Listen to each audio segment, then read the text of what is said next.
So my name is Aurora Straus. I'm a professional race car driver and also a recent Harvard graduate.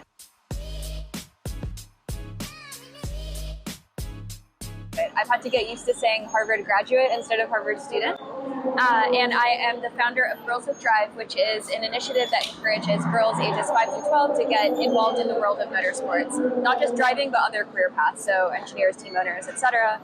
And I am currently racing in IMSA GT4, so IMSA Michelin Pilot Challenge in a McLaren Artura GT4 sponsored by McLaren Orlando. Amazing. And how did you get into racing in general? Did you grow up with it, or was it like a later in life find? I feel like I grew up with it, but by motorsport standards, I really did not. So I first got behind the wheel when I was 13. My dad wanted me to become a safer driver, not from a racing standpoint, but because I lived in upstate New York and the roads there can get quite kind of icy and gross. And I realized very quickly that I really like cars, and I also really like winning. So I'm very competitive. So racing worked out quite well for me. I never had any intention of doing this. I found out that I loved it and did a 3-day race school at Skip Barber, actually here at Sebring International Raceway when I was 14 years old. At the time thinking like, oh, if I could get 1 or 2 races out of this in my entire life, like that would be the dream. Like my expectations were really quite low. And the school went well. I was able to do a little bit of Miata racing. I eventually started working like with Mazda Motorsports and another sponsor. So yeah, it was really like truly mishmash from the ages of 13 to 16. And I think it wasn't for a few years that I realized that A, I am capable of doing this long term as a potential career, and B, that I really wanted to. Yeah. So in the last 10 years or so of racing, what has been either your favorite series you've driven in or your favorite car to drive? Like what has been the highlight? Yes. So I am a huge advocate of IMSA Michelin Pilot Challenge. If you don't watch this series, you should. It will blow your mind. It is arguably the most competitive sports car racing, definitely in North America and possibly in the world. The platforms of the cars themselves, so they're GT4 cars and then TCR cars, they're kind of much tougher in terms of your ability to race other people than GT3 cars or prototype cars are. So that makes for much closer racing, actually. Inevitably, the kind of top 10 drivers are always within like a 10th-ish of each other. So it's really tough. And people who know sports car racing well would, I think, agree with me that it's really fun to watch. They also stream live on Peacock, so it's quite accessible. They're played after the fact on NBC Sports. If you ever want to watch it, that's the main way too. Nice. And so for people who don't know anything about Michelin Pilot Challenge, can you give just like the quick spiel on like how it works, how the series works, where you race? Yeah, absolutely. So there are different sanctioning bodies in motorsports worldwide, right? So you have the FIA, Formula One, things like that. You also have IMSA, which is the International Motorsports Association. IMSA's main headliner series is the WeatherTech Sports Car Championship, right? So, and they run prototypes and GT3s there. But the second level down, which is meant to be kind of the main feeder series for GT3, is the IMSA Michelin Pilot Challenge. And it's so competitive and gets so much attention that actually a lot of drivers will do both. So they'll run both WeatherTech and Michelin Pilot Challenge. The overlap is huge. And it generally races the day before the IMSA WeatherTech series does. And it gets a lot of attention again, right? Like people recognize it as really good, tough racing. 2 separate classes. Usually we have like around 50 cars.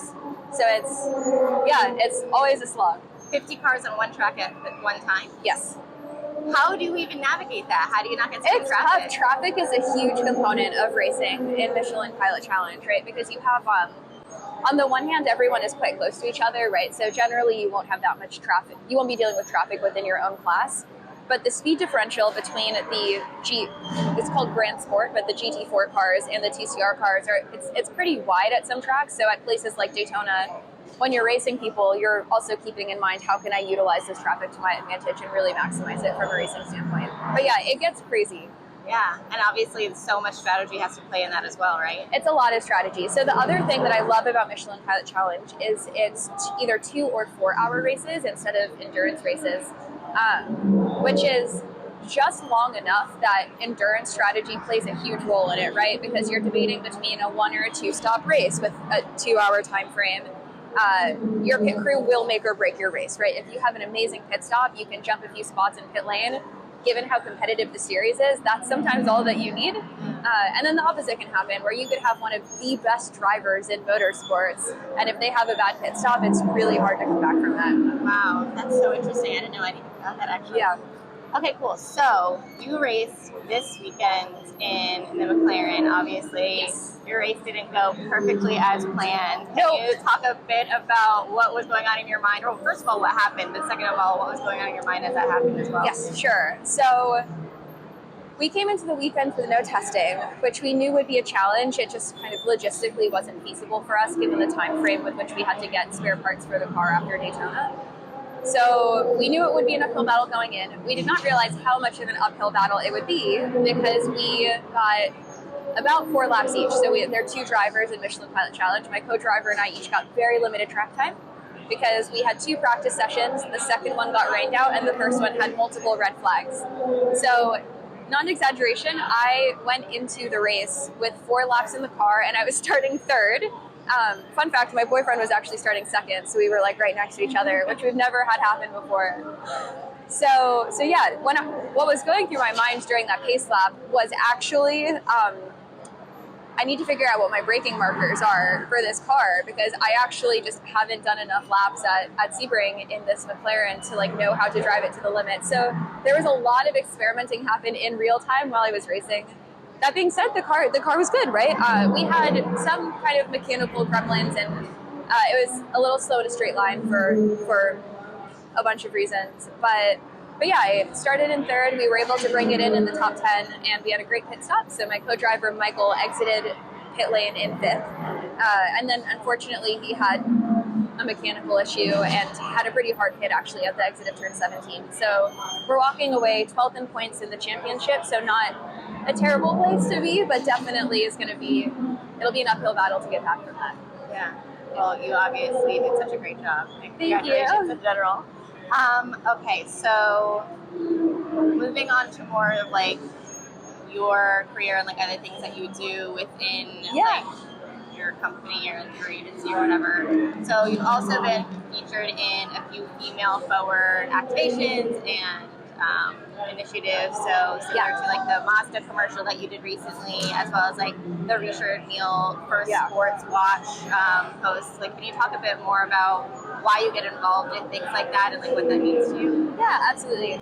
I've been very privileged to work with brands that really walk the walk when it comes to working with women in motorsports. One great example of that is Richard Mille, right? So I've been part of the Richard Mille family since 2018.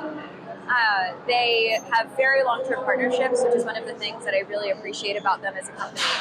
And one of my first interactions ever with Richard the man was him talking about how he recognizes that his position in motorsports is a really good one to find potential opportunities for women in motorsports. And he wanted my advice as like an 18-year-old kid on how to do that. So I honestly can't imagine being in a more fortunate position than that, where you're telling someone who at that point has really senior positions in the FIA and the ACO, right? Asking like, how can I help women in motorsports? And they've really, really walked the walk, right? They've worked with numerous female drivers since then.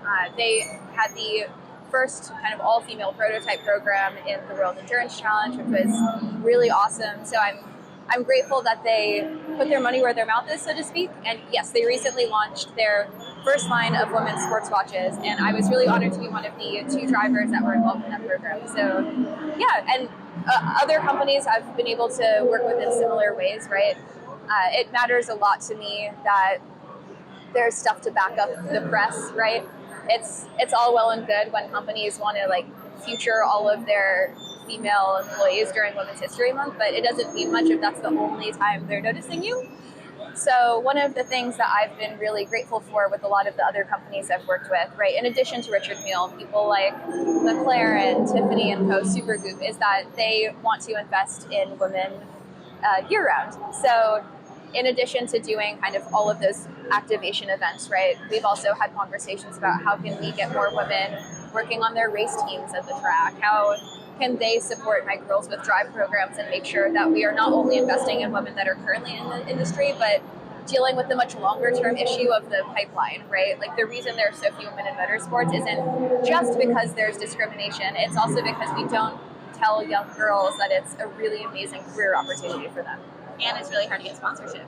It is really hard to get sponsorship. The flip side of that is companies want women to be representing them at the highest levels of motorsports possible, but typically we have exponentially less track time than a lot of our co-drivers do because there was less investment in us when we were younger, right? No one really wanted to fund me when I was 13 or 14 years old, or when I was in go-karting. So the pipeline, again, just isn't there, and you end up with women in positions where they are not primed to succeed, right? Where they might be in a really high level series like IndyCar or the WeatherTech Sports Car Championship, but they're dealing with, non-exaggeration, 5 to 10% of the track time that a lot of their competitors have had. Right. And then can you also expand a little bit more about your Girls with Drive program? Yes. Yep. So the Girls with Drive program started because, this sounds crazy now because there are just so many more female drivers, but I had a young girl come up to me during one of my first ever pro races and say that she didn't know girls were allowed to race. Which, the word allowed, I get goosebumps every time I tell the story because it makes me so mad. There is a huge difference between making the decision proactively to not be interested in something, right? I don't like cars, so I won't get involved in motorsports, versus having a young kid who's been coming to the track with her dad to watch races for years say, I didn't even know that this was an option for me. That is gut-wrenching. So I'm glad that things are different now. And that story is also very telling about how much the motorsports world has changed in 5 or 6 years, because that was, there were exponentially fewer women at this point in 2016, 2017 than there are now.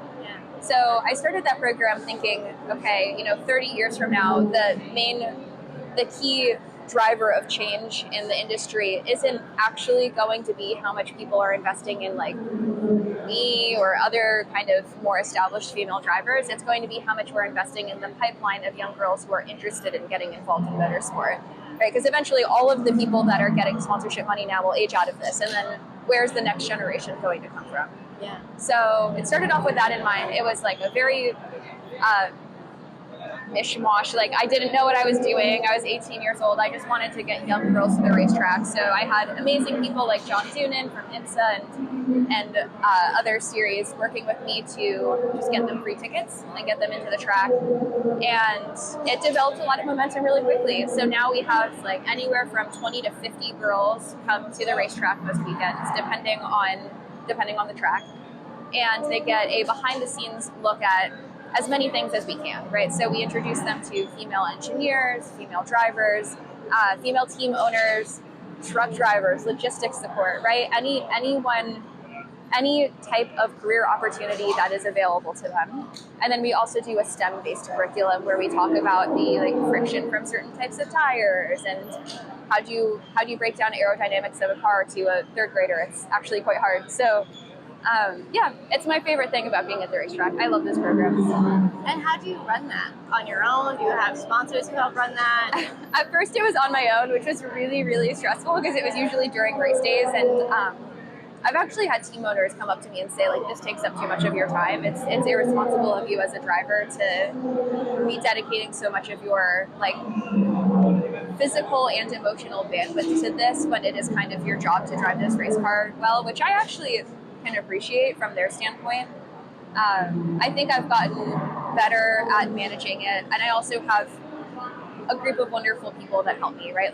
My mom actually is the main support person for a lot of the Girls with Drive programs because she used to run a Girl Scout troop, so she knows how to corral young girls and get them interested in things, and she also knows her way around the paddock enough to be kind of very helpful navigation-wise. So it's gotten better, but the first year of running this program was just pure chaos. I did not know how to handle 30 Girl Scouts at a time. Yeah, that's amazing.